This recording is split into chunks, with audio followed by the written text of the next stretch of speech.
So much the hot mics they give me, it's the people don't talk loud enough. Can you hear yourself?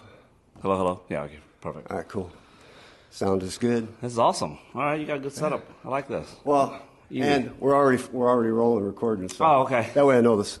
That way I know the power or the sound's good. Good, good. And then over here, this is your mic over here. If you're popping and you hear it up there, you can look. And where do you and where does this podcast go again? It goes up on the Salute Funny Network on awesome. Yahoo. Okay. I mean YouTube, and then so I normally have my little logo thing up here, but we're pretty good. Basically, what it is you're my largest vendor that I use with my company, with Midwest PayPoint, and we're in our first year of development. It'll be March 5th. Okay, is when we hit our first anniversary. We coined and figured everything out from September of that year before that till last March. Then my wife and I launched the company. What we do is she's an 80% disabled Air Force veteran, nurse, and I'm a non-combat, non-disabled Army veteran, light infantry recon. That doesn't make any sense if you know what the jobs are. Kind of a little bit everywhere. Confusing the most, but it makes sense to you. That's all that matters. Nurses don't get disabled. I'm the guy that gets disabled. Yeah, exactly. It's a flip of a switch. Right, there. your dad being core and all that, the crayon eaters. Yeah. Hey, what time we got?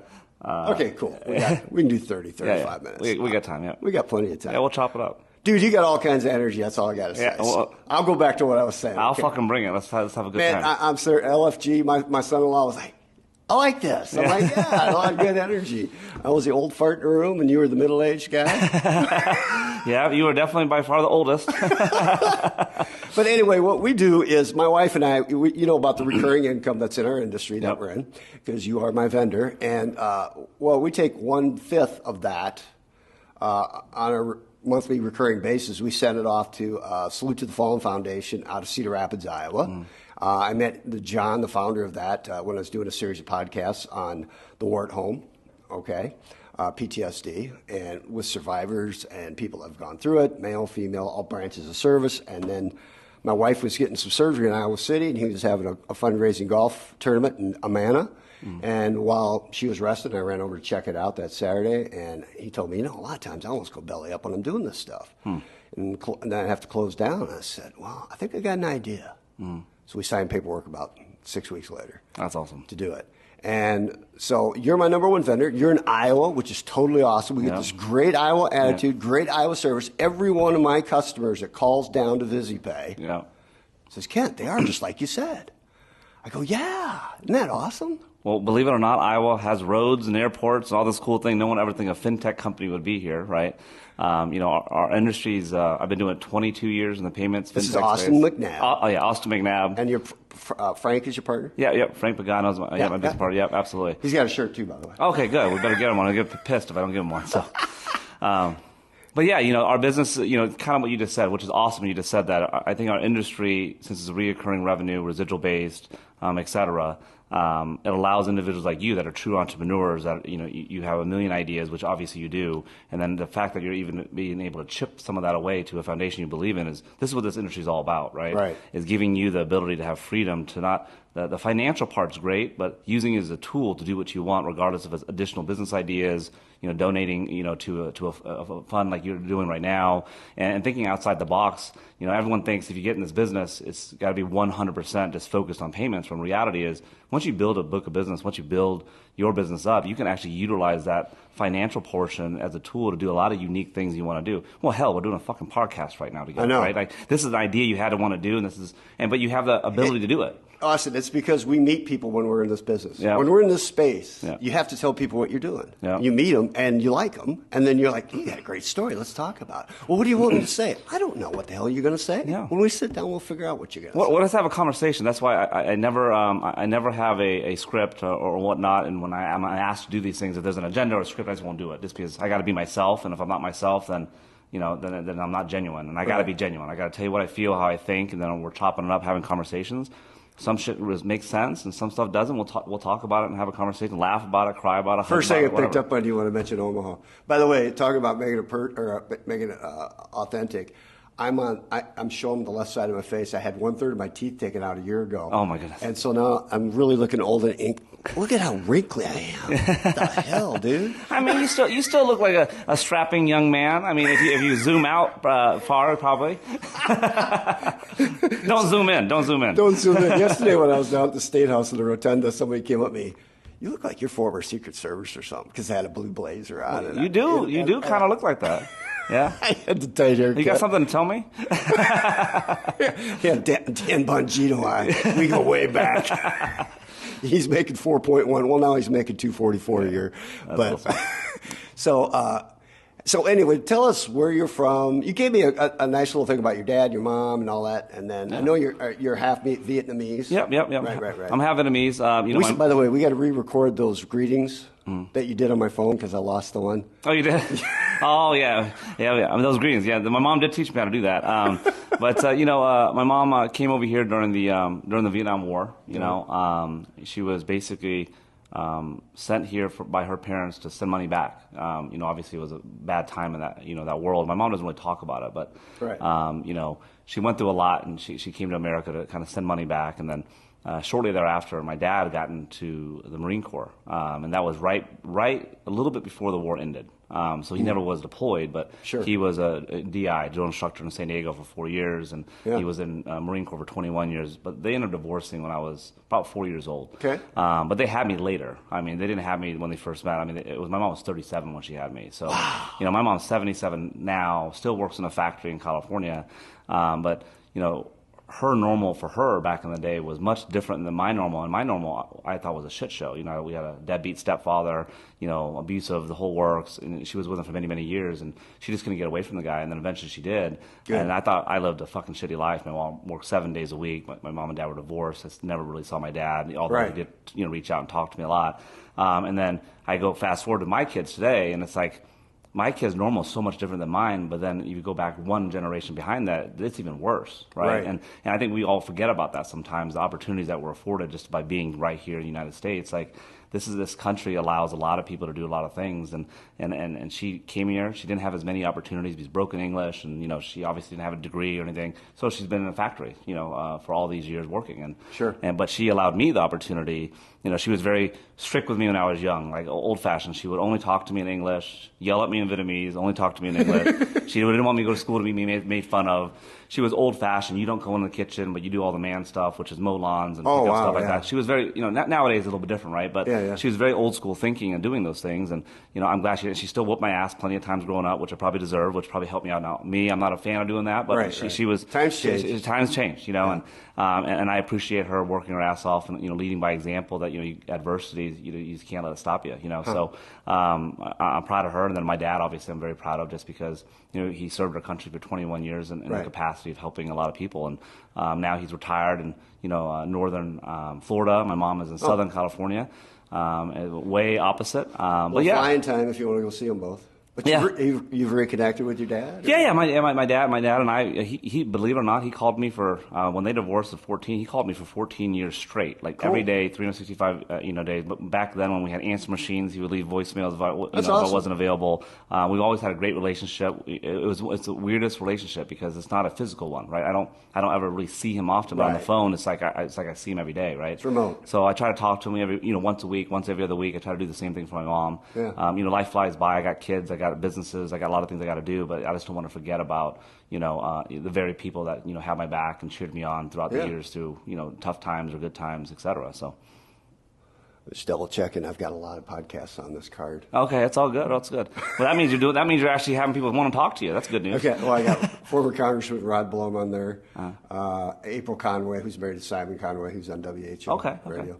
And then Lene Strovers. She does Final Salute, which they bury unclaimed people, soldiers and families now. That was a great interview. And I got Austin McNabb on here, too. So, I'm probably not as big as those guys. It seems like they do some big things. Shut up. No, I was really honored that you had the time and you took it for me. I mean, you actually looked at your schedule. Most guys are super busy. Like, shoot, what's the podcast? I never seen it. I never heard of it. Well, I'm a who's the guy? I'm a big believer in actions speak louder than words, right? So you showed up to our event in Omaha. You didn't have to show up. You showed up today to hand some stuff out to our crew. actions speak louder than words. So if you're willing to put some action in, and then I got to be willing to give you the time, right? Cool. So a lot of people want you to give you time, but no action behind it, and right. To do the unique things. They just want something out of it. Yeah. You said, well, let's gonna have a conversation. We'll talk freely. We'll chop it up. Just two guys having a conversation. I'm like, I'm in. That's easy. And it's Mardi Gras day here. Yeah. It's happy hour, Mardi Gras happy hour. So we got a shirt right here. It's all Mardi Gras out. We got all the stuff set up in the front.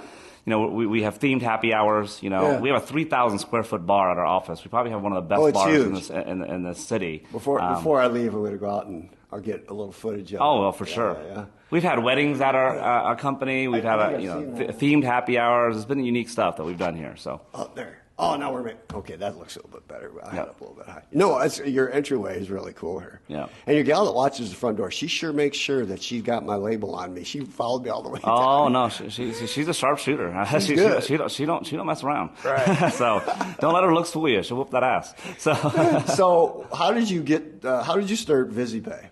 That's right here. So I've been in business 22 years. So right. My last company I spent 11 years in. They were kind of selling out. I thought it was time to branch off. I really felt I could do it better in my way. Right. So we bootstrapped this thing in early 2017, and we had a major focus. Right. Our major focus. I've been in the industry so long that I've kind of seen a lot of things. Right. Our major focus was culture first. Transparency and being the voice of small business owners, right? Correct. But in that order. I love it. So our culture, meaning our people at our office that are working. This is my culture. Yeah. I'm just like you. Yes. The culture is what makes it work. That's the only thing. So in our company, we have 68% minorities, 29% women, and 98% of our staff. I made sure I hired outside the space, so the bad habits that I've learned or had in the past wouldn't come back again, right? So that was the Achilles heel initially when we bootstrapped it, because we had to teach people the business. It takes sometimes years to get someone acquainted the right way to support guys like you and your clients, right? And so culture first, meaning our people at our office come before our clients, even come before you, right? Mm-hmm. And the reason why is if they're not happy coming to work, guys like you and your clients are not happy, right? Oh, I know. And I think that's very, very important. So, and I wanted to be more diversity to the payment space. You don't have to disrupt a business or industry by just technology. You can disrupt it by how you represent that industry. And our industry is not known to be the prettiest industry in the world, right? No. Especially over the last decade, even 2 decades. And I think that we're setting a different type of tone, is people before profit, reputation before profit. Those things kind of matter. And they matter because it's 2025 and everyone has access to anything online, whatever it may be. And if you want to voice your opinion, you can voice your opinion pretty damn freely compared to maybe 20 years ago when online wasn't really that big of a thing, right?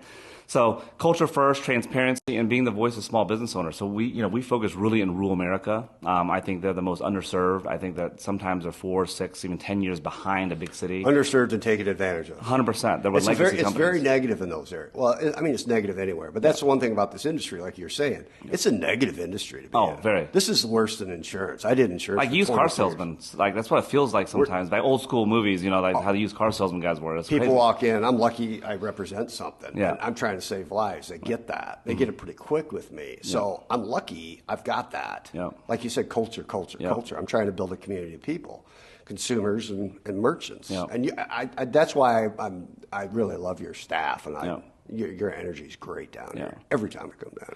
Well, I mean, hey, I brag about you guys all the time. I'm a high energy guy. I keep it genuine. I want to keep it real. I think that a lot of people try to make everyone happy, and I just know that I'm not going to make everyone happy, and I'm not going to not be myself because of that. And then some people are going to fall in love and ride the wave, and some of them are going to be haters. And you know what? It is what it is. I don't care. I live one time. I'm going to enjoy it. I'm going to be myself, and I'm going to help as many people as I can. Right. I'll help you the best I can, but if it ain't going to work, it ain't going to work. 100%. If you don't like me, then let's get rid of the bad energy. I'll see you later. See you later. Yep. I'm learning that. I just turned 40 in December, and I'm starting to learn that stuff. And it took me years to realize that you just got to get away with the negative energy. And it's good. And we're good. It's fun. Yeah. See you later. See you later. There's the door. Don't let it hit you on the way out. So did you start right here at VizyPay in Waukee or West Des Moines? We were in West Des Moines. Okay. When we started in West Des Moines, we had 2 offices in one building. We started very small, probably an office the size of this room. That's what it felt like the first one. Then we advanced to another one, and then years later, we ended up here. We built out this space on the second floor of this awesome spot in Waukee. The city of Waukee has been amazing to us. We're very welcoming. We're very involved with a lot of things they do.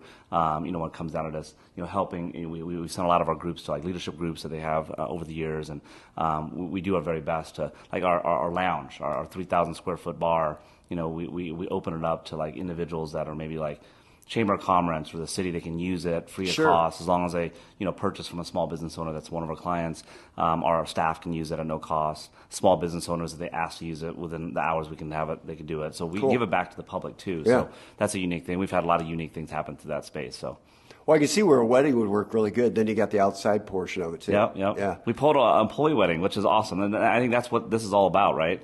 Is watching these employees and watching these individuals, buy cars, have kids, get married, buy houses, get married, the whole works.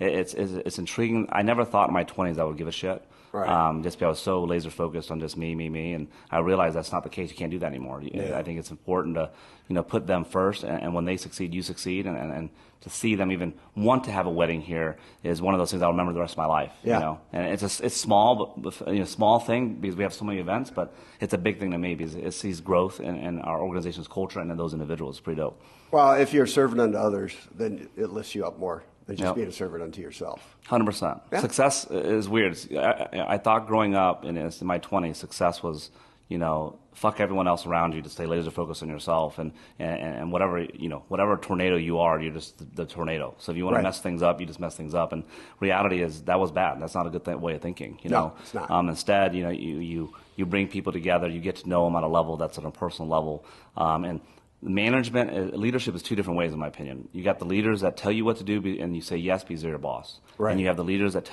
ask you to do something, and you do it because you don't want to let them down. Right. Well, I want you to have that feeling of not wanting to let me down. I don't want you to do it because I'm your boss. And I think that's the kind of leadership because I'm trying to hone in on and get better at, and obviously I'm maturing. I'm not perfect at it. But I'm still a hard worker. Trust guy, me, right? I'll be 62 next month. And it's like you still revert back to your early 20s every now and then. Yeah, 100%. And you'll have like a week and a half of that, and you're like, oh shit. Yeah. I was kind of. Yeah. I'll come back. I'll mature back to where I was before that started over again. I mean, sometimes you go back, but then you remember why you have a purpose, right? So, and you have a lot of purposes, obviously, that you kind of work with and do yourself. So, well, I try. Yeah. My wife and I we've been through the ringer. I mean, and she's had cancer 3 times now, every 10 years. It was her breast, and then her pancreas, and then her liver. Was the last time around. I was disabled and sick for 6 years. Our house was full of mold. We were going through it. Both our kids were sick. So she had the breast cancer. I was laid up and disabled. She got out of the Air Force. The kids got sick. The house was full of mold. We lost our house, everything. We were medical bankruptcy. Crazy. So that really made me sit back when I was going through that 6 years. I lost my identity. It's funny, too. You learn a lot about other people's character. Oh, 100%. I was like, people are wicked. Yeah. So I know how to appreciate good people. Yeah. I will appreciate the wicked ones because it might turn their heart. Yeah. But it's just you see the 50-50 divide. It's like, wow. And the wicked ones teach you a lot too. Yes, they're good teachers. They're good teachers. We're oddly enough, they're good teachers. That's what I mean by it. I'm like, maybe I can turn them. You know what I'm saying? Yeah. I just show it right back to them, and they give me better results. So what mind? Just curiosity. Now you're bringing it up. I mean, it's your show, but what mindset did you have to kind of power through those times? Because obviously you're here today, and you seem like you're first happier. thing. Because I had when you have a devastating illness hit you, for me, I'm not talking about my wife. It's 2 years after I got disabled that she came down with that. But for me, it's being grateful for what I have. I allowed myself to grieve what I lost because I had lost the life that I built. Yeah. I was in this space, and I was going to be making about $170,000 a year in 2001. That's a lot of money back then. That's a lot of fucking money, bro. Yeah. And it was gone in an instant. And I built that in 17 months. Wow. Right. And I lost all that. And I'd been following my wife's career in the Air Force. I had to change positions as a job every 3 years because she was an officer, which is different than enlisted. You can be somewhere up to 8 to 12 years because you homestead. I had lost all that. I loved what I was doing. And I allowed myself to grieve, right? Rather than being the tough guy, you have to do that. But I would only allow myself to grieve 15 minutes every morning. Then I was done grieving. Then it was I had to get through the day. Yeah. And I had some extremely bizarre symptoms, but they were real. They weren't in my head. Yeah.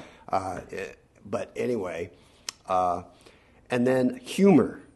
freaking humor up the ass. Yeah. Sorry. And prayer. I always went to church every Sunday with kids, no matter how sick I was. When I was really, really sick, I couldn't because I was having reactions to things in the air. Then I slowly was able to. We got out of the Les Hills down by Council Bluffs. I was reacting to the molds in the air. I didn't know it. Wow. And then when we moved up to Waterloo, Iowa, for me to die, I was away from those molds. We didn't realize the issue until we got me up there. And it was like, wow, that's why I feel so much better when I get out of the Les Hills. That's crazy. Those hills along the Missouri River hold a lot of mold. So anyway, it was humor, grieve for 15 minutes, and then do whatever I had to do to get through the day, make sure I was a good parent, love my wife with all my heart, but be very grateful, humor, prayer. I had people go, why? Ken just seems to be enjoying everything. Yeah. Nope. No. Because what they don't understand is when you're going through that, the only thing you got is that can pull you through it is your faith and your humor. Yeah. Because if you abandon your faith and your humor, you got nothing, brother. Yeah. Right. I mean, you don't. Yeah. That's awesome. I mean, you're here today, so that's great news. I tell everybody, still smiling, still having joking. That false diagnosis did not work out. That's awesome. And that's why I appreciate people like you, because there's positive energy, there's positive vibe. You know, like I said, I learned really quick too how to figure out who the evil ones were. Yeah. Because of that. But the other thing, I would just put up with so much shit because I don't know what somebody's going through. Yeah. You know, I look at people a lot more compassionately than I used to. Yeah. I think I do the same now. Yeah. Yes. Yeah. Oh, no, I can tell. Yeah. 'Cause, your people wouldn't be the way they are if you weren't the way you are. Yeah. Yeah. And you got a good partner, Frank, too. Yeah. Yeah. So, how many kids you got? I got 3, 19, 16, and 14 now. So I got 2 boys, and I got... Gosh, your kids are that old. Yeah. We started young. Yeah, but you got a puppy face like I do, man. Yeah, yeah. For now. I still got some wrinkles coming up. But well, they come on fast. When you have half your teeth taken out, you get that big. And there's a thing called driver's crease. If you drive a lot, the left side of your face will get wrinkled faster than... Oh, yeah, good point. The sun, right? It will. And then your left hand, too. Same thing. Okay, I didn't think about that. Okay. That's why your whole left side is old. And your right side's young. Okay. All right. I still got space. I'm still recording. Yeah. I'm like paranoid. I'm going to run out of card here. Yeah. Okay, and then now you've gone into VizyPay, which is VizyPay.com. You can learn all about it if you'd like to. When we get off here, I'll put the link down in the bio. But now you're coming out with a new space that you're working in. Yeah.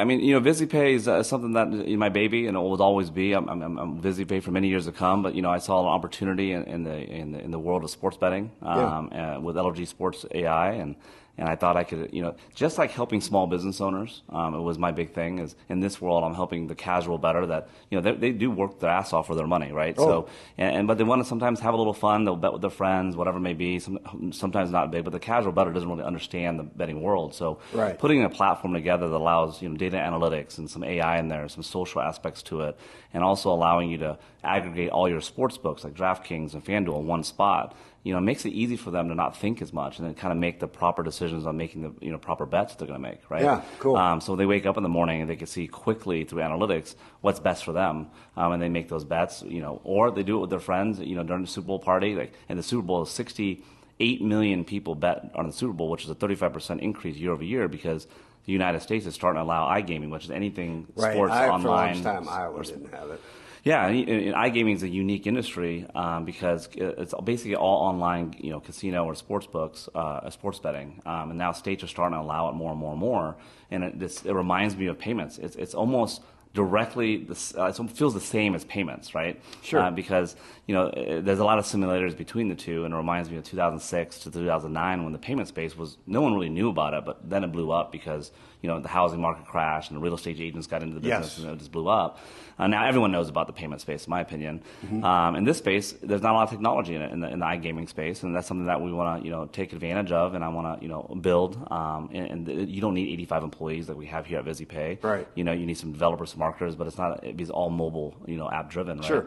But yeah, so that's something that's unique, and I've never done it before. I never, ran 2 companies, so I'm gonna have to, figure shit out. And you know what? I'm willing to do it. And I got a lot of good, people around me that give me their advice. And I built that over the last, 8 years with getting to know people across the United States in the payments world or out. And I think I'm excited to go, on this new venture, but continue, grinding and building the culture of VizyPay, because this is something I'll never have again. I'll never be able to recreate a VizyPay again. Right. Ever, no matter what company I look at or do in my lifetime, you never can recreate this. And this is kind of like that genie in a bottle, right? Yeah. So I don't want it to end, because we have so much more to accomplish in the payment space. And I'm very excited to continue, not with that, but, obviously the new endeavor. And the new endeavor, I could also hit a wall and fail, right? I mean, that's a risk too, right? So. Well, that's like a lot of people that understand business. I hear it all the time. It's just like, okay, I'd hate to go into politics when I go into politics. One of the things that really makes me laugh is when I hear someone say, well, Trump has filed bankruptcy 6 times. And I'm like, that's all? I mean, seriously. Yeah. I was a end of work life specialist in the insurance field. So when you got to me, 60 to 65 or 70, and that I knew your path in life by then. And you did, because I could see it financially. I could see it. The people you're talking about running 2 businesses. I know some people that owned 5 still when they retired.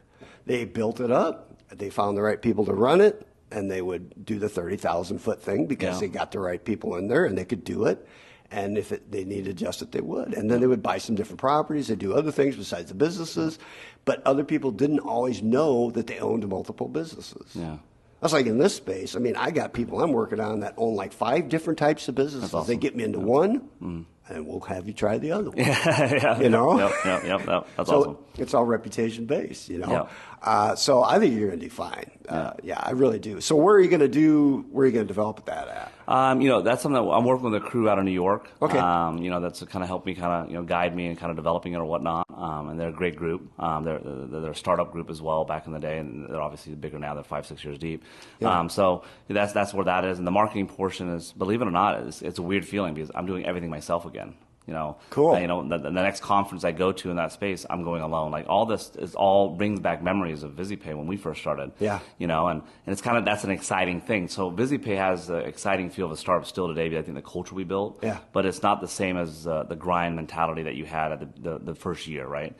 Because we've grown. And with this new thing, it kind of excites me to see something grow from scratch and kind of build it out. And I got to put some hours in at night, and I got to, it's a 2-job thing. But you know what? Fuck it. I think I think if I'm not busy doing something, that I don't want to regret, not taking action. And I think it's, ideas are great. No action sucks. And I said it before this thing, you and I talked, dream big, right? I've heard this quote, dream big, right? Start small, but you got to fucking start. Yep. And I think that's something that I've actually had to push myself to do more. And this is one of the things I want to do. Work local, grow global. Yeah, exactly. That's basically what's starting. The United States is our local, and then we can go global with the same thing. Right. So concept, yeah. Cool. Okay. What made you spark that idea? For the people out there going, because here you said something that was really important to me. I have at times come up with ideas, and then like I'd say something like, hey man, we should get in this space. And maybe at the time, because we were military, so we were moving all the place, maybe I just didn't have the financial capabilities or this or that to do it, but I knew somebody that if I could partner up with them, and then I just didn't believe in it enough to take it past the first 2 people turning me down. You're getting blown up today. I like it. Yeah. Staying busy. I haven't talked to her for a while. I usually go by her shop. But anyway, and then all of a sudden 2 years later, oh my God, had I just done that when I did, and they started doing that when? They're hitting it. Yeah. So you had the spark for that. Yeah. What was the spark? And so the spark was, first of all, I bet a little bit, obviously, through sports books, et cetera, especially during football season. I'm a big football fan. And I realized I was going to too many apps to actually figure out what I wanted to bet, and there's just too many moving parts, so there was a problem. There's a problem because I'm wasting my damn time for 5 minutes when it could be 1 minute. And I'm like, there's got to be a better way. So I did some research, and there's not many out there, because the iGaming industry, doesn't have a lot of technology within it right now because the United States didn't allow sports betting online for many years. They closed it down for many years. Now they're opening it up throughout these states, and states after state after state's opening up. And I was like, I gotta be a small budget. It's a startup, right? Because it has nothing. It has to be me on my own, right? Yes. So I had to start somewhere, and I said, if I start somewhere, who cares if it sucks? At least I got to start. And it's one of those moments is, if I'm going to tell my staff today, if you have an idea or take action, then I can't be a hypocrite or not. So I had an idea and I took action. And it's one of those things is, when I first started VizyPay, I think entrepreneurs sometimes fail to realize that you have to be willing to lose everything. Yes. To be an entrepreneur. And if you're not, then don't become one. That's right. And for many, many years before VizyPay, I didn't have enough cojones to walk away from a high-paying job, to risk everything, to go bankrupt, basically. And that could happen. And we almost did a VizyPay in the first 14 months, right? Right. And then thank goodness we succeeded with great people, and we kind of built this up. Well, the same thing with this. Yeah, I'm gonna have to risk. I could lose everything. I could lose all the money that I have to putting into this again on the side, and it could fail. But if I don't believe in it enough to do that, then don't do it. And I believed in it enough to do it, so I'm like, fuck it, I'm gonna roll with it because I believe in it. And I felt the same feeling I had with VizyPay. I had the same feeling with this. And I've had a lot of ideas in 8 years, but none of them ever made me feel that I was willing to lose everything to kind of create that business, right? And this is one of them. I felt the same way, and I had to do it because if I didn't do it, I'd be pissed. It wasn't one of those, it'd be interesting if somebody did something in that space. No. It was you know what? I use this myself. Yeah.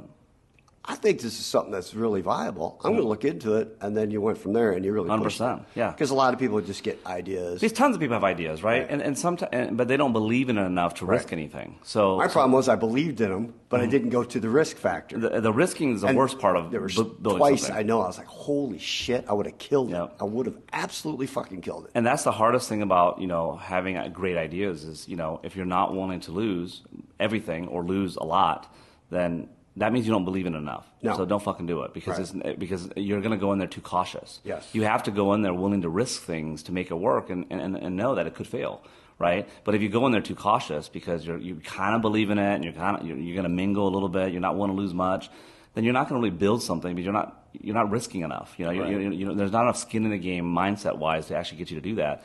And that's for me. Now, I believe it for a lot of other people, it should be the same. But, so that's why when I started, they found a problem. There's a solution. I believed in it. I want to lose on it. Let's fucking roll. Now, there's, again, a million ideas I've had since, we started VizyPay, or even before VizyPay. I just never had the feeling of I want to lose to do it. So that means I didn't believe in it enough. Correct. So very good. All right, that defines what I was saying. I wanted to get that because a lot of people just don't know the mindset. Everybody asks me, what do you do? I had a guy before I met him down here at the Capitol because he does podcasting and stuff like that. He goes, so what is it that you do? Everything. And I'm like, shit. And I've had people go, oh. Like I remember one time I was in my 40s, and I can't remember where I was at. And this guy talking to me, and I kept meeting this guy, and you don't have a whole lot of time, so we'll wrap it up here in a little bit. And he's like, he says, Kent, first I was like, yeah, you really sound like you know what you're talking about. I mean, every time you talk about something, then I started thinking about it. There's no fucking way you've done all these things in your life because you're not old enough. Mm-hmm. And I looked at him and said, how old do you think I am? I don't know. 32, 33. I said, dude, I'm 45, going on 46 really soon here. I was in my mid-40s. He goes, all right, man, I got to go tell some people that I didn't know how old you were. When I said, Let me see your driver's license. I don't believe you. Yeah, I was like, yeah. But anyway, but I had to reinvent myself every 3 years or try to carry on a career from the last one. And when you're geographically moving across the country or across the globe every 3 years, that's really, really tough to get a career or come up with something new and stick to it. You just know that because you've been in different spaces. You've been here in West Des Moines and Waukee for 8 years working this. Oh, yeah. The grind. This is the grind. And we're still continuing. But imagine if you had to pick that up geographically and move it all the way to Florida now. Yeah. That'd be a hard thing to do. I mean, I think half the staff would want to go because it's Florida, but or somewhere sunnier or warmer than Iowa today. But yeah, and the challenges of being an entrepreneur like yourself, that's why I asked you your question. How'd you get through those bad times? Right. Because you ended up being an entrepreneur that was in your bloodstream. You just maybe didn't even know at that time, right? There's a lot of mental it's like a tornado in an entrepreneur's brain. Like everyone goes through it, but everyone fails to talk about, the mental struggles that a lot of people go through running a business, because, it goes from making money to not letting people down. Now I have families that count on me to make the best decisions, and you don't want to make the wrong decisions. You don't want to do those things. So it draws down on you mentally too. And because they always say it's lonely at the top. Well, it's fucking true sometimes, because you can't explain your problems to just anybody. You almost have to hold it in until the point that you're open enough to talk about it with maybe like-minded individuals like you, or individuals that are in the same position or whatnot. And I think that allowing yourself to suffer that, which I did for many, many years, even in the beginning of VizyPay, it took a toll, and then the last 3 years I've kind of figured out I need to be a little bit more open about that stuff and talk about the struggles that happen as an entrepreneur, because it's not all rainbows and sunshine. No. I have fired people that I go home and I feel absolutely fucking horrible doing it, because I know they have a family. But I had to make the decision for best for the organization, right? And then people leave, and I'm heartbroken they left, because I thought they were going to be a good fit for our company, right? And that's part of getting to know your people, and I think there's a lot to it that most people forget is there is mental struggles that go into being a leader, being an individual, or let alone an entrepreneur, because an entrepreneur has a lot of moving parts, and I'm not saying anyone that works, in the military or anyone else doesn't have moving parts. I'm just saying in this world, the responsibility is different, It's all 100% on you. Yeah, and 100%, right? And it's like the quarterback, right? If they lose the game, the quarterback's to blame. If they win the game, the quarterback gets the praise. No matter which way you look at it, it's been that way, right? And that's the same thing here. And I believe that, my goal is I like to walk beside the people that I work with, not in front or behind. Thank you. And that's one of my sayings. I'm serious. Key. Yeah, it's key to me. Let's walk together. But when I was younger, it wasn't fucking like that. When I was younger, let me push you down and go over you like a speed bump. I'm sprinting, right? And don't get me wrong, it got me to be successful, but in a way that it didn't make me proud of doing it that way. Right. Now when I realize that I don't ever want to stand behind you, I don't want to stand in front of you. I got to stand. We walk this path together, and your definition of success, because it's not always money. No. Right. And then once I figure that out about an individual, we walk that lane together and we try to figure it out. And now they can't get out of their way, do bad times, et cetera. Then that's them. That's not me. Right. But at the same time, I want to be there for them along that journey, because people always get shit twisted. I'm on, they're on Austin's journey. They work with Austin's company. That's not correct. No. If anything, I'm on the journey of the individuals that work with me. Right. Because they can go work anywhere in the world. They chose here. Yeah. So I'm on their journey. They can't be on mine. You know what I mean? I think that's an important mindset switch that I've had to have in the last decade, and it's helped me tremendously grow as a person, father, husband, the whole works. And I'm not perfect by any means, but I think definitely my mindset is going the right direction and do right by people. So. Well, it also makes you feel good that you got 85 people on staff that you're enriching their lives. Yep. Not just riching. Yeah. You're enriching their lives. Yep. You have this, because when you're at the guy at the top, you walk in the door or you shut the place up at night. It's like, this is good. Yeah. You can really feel it. Yep. Yeah. And your LFG tour is pretty awesome. The LFG tour for VizyPay. It's amazing. I dedicated one city a month to it. It's awesome. And it brings me back to the good old days of me just spitting gaming and sales. Maybe, once you start running an organization, you have smarter people around you to run certain things, CFOs and COOs and all these crazy things. And then sometimes you miss that grind of spitting game, of being passionate, talking about an industry you love. And I do love the payments. It's a love-hate, but I definitely love it more than I hate it. Yeah. And sitting in front of a bunch of people that potentially could be great entrepreneurs in this business, or currently like yourself when you were out of Omaha at one, it's one of those moments that my phone's down, I zone in for 8 hours, and I just talk about what I love, and it's so easy. And I forgot how good that felt. And then when that comes across, guys like you, my hope is, you see the bigger picture and then you roll with us. If not, then this isn't for you, and I get it. But it just puts me in a zone that I just forget about everything besides what I talk about what I love, and that's why the LFG Tour, I think, is going to not only help our organization, it's going to help me even be mentally sane. I think I got to worry about myself so I can be beneficial to others, and I think it's going to bring in a lot of good talent in the payment space, the next generation, to kind of wash out the bad, and then the veterans that are here that are in the industry, helping them kind of fine tune and hone in their business too. So there's been a lot of buyouts in the last 3 to 5 years, and when you're out there in the field, when I bring up the fact I'm working with you, and they're like, oh, good. I say, VizyPay is my concierge service for you. Yeah. They're really good at what they do. They like hearing that. Yeah. That's the way I look at you guys. Is you're you're a tremendous concierge service for my customers, and you'll take care of them because you always do. And we have a very disciplined staff on support. I think that's one of the things that I've seen companies, even my previous company, struggle with. Is we want sales, which is awesome, but if you can't support the sales, you lose them as fast as you get them. When that disconnect is there, I just hate dealing with those companies. I learned that. I was an independent insurance agent, and I figured out real fast who to deal with. Who I knew my customers to be happy with and who I'd be happy with. Because if I'm just another number and my customer's another number, I really don't want much to do with it. Most people will sell. I'll give up a little bit. They'll sell the world to a person that come with their company in this business. I'm not. It's got to be a two-way street. They got to win, we got to win. Usually it's, you got to win so I can get all your business, right? No, it's I got to win and you got to win to make it work. Correct. So a lot of people forget about that, but they're so sold on the money portion that their eyes light up when they can, oh man, they're going to pay me so much more. They're going to do this, that. And it's like, well, that shouldn't be the first thing you focus on. It should be, what's the company's reputation? Who's behind the company and the organization itself? I'd rather get paid less any day of the week. Yes. Than work with a company that pays me a lot more when I have to deal with a bunch of bullshit in the back end. That's and ungenuine people that they're just to make money. And most people are good character readers. Most people are. You can tell. But what happens is you get blinded by the money factor. You get blinded by them selling you on this dream that's fake. Instead, like you were at my event. There is a dream to this business. Yeah. But I'll tell you that there's a lot of hardship to get to where you need to get to, and making money is easy in this business, but it's very hard to do it the right way. And some people want the easy route. The easy route usually ends up making you and your family and your communities have a bad reputation. Yes, it is. And I think that's key. You don't want to go in a diner and you just ripped off half the damn city. And they walk in with their families and they look at you and your family, and then you're that guy or that gal, right? Yep. I want to walk down Main Street with my head high. Absolutely. And I think rural America needs companies like us because most big companies are focused on big cities because they have to. They got stakeholders, the whole works. We're a bootstrap company from day one.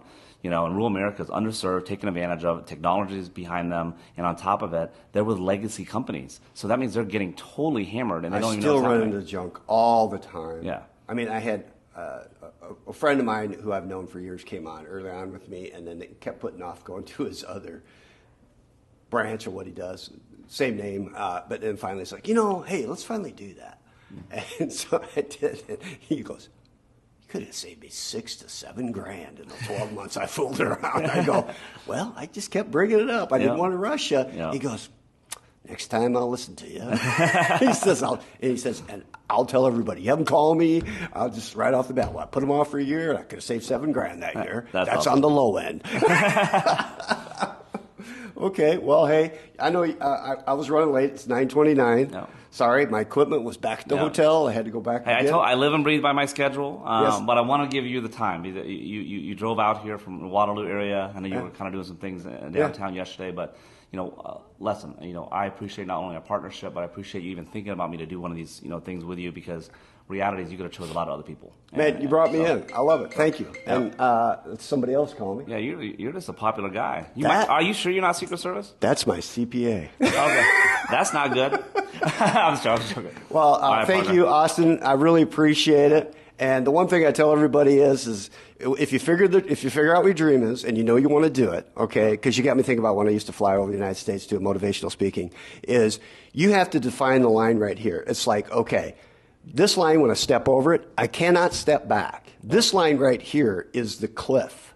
I've stepped away from the cliff. If I step back, now down I go. Yeah. I must always believe with this so much that I can smell it, I can grab it, I can breathe it in, and I have to say to myself, with this, I cannot fail. Yep. 100%. End of story. 100%. Because if all you do is think about dreams, nobody believes in them. Because dreams are dreams, they never come true. 100%. You have to say, with this, I cannot fail. Thank you. This is Kent Larson with Salute Funny Network with Austin McNabb, one of the co-founders of VizyPay down here in Waukee, Iowa. Go up to VizyPay.com. Check them out. Great company. I love them. Can't say enough about them. Staff is amazing. And thank you. I love you. God bless you. You have the best day. Bye-bye.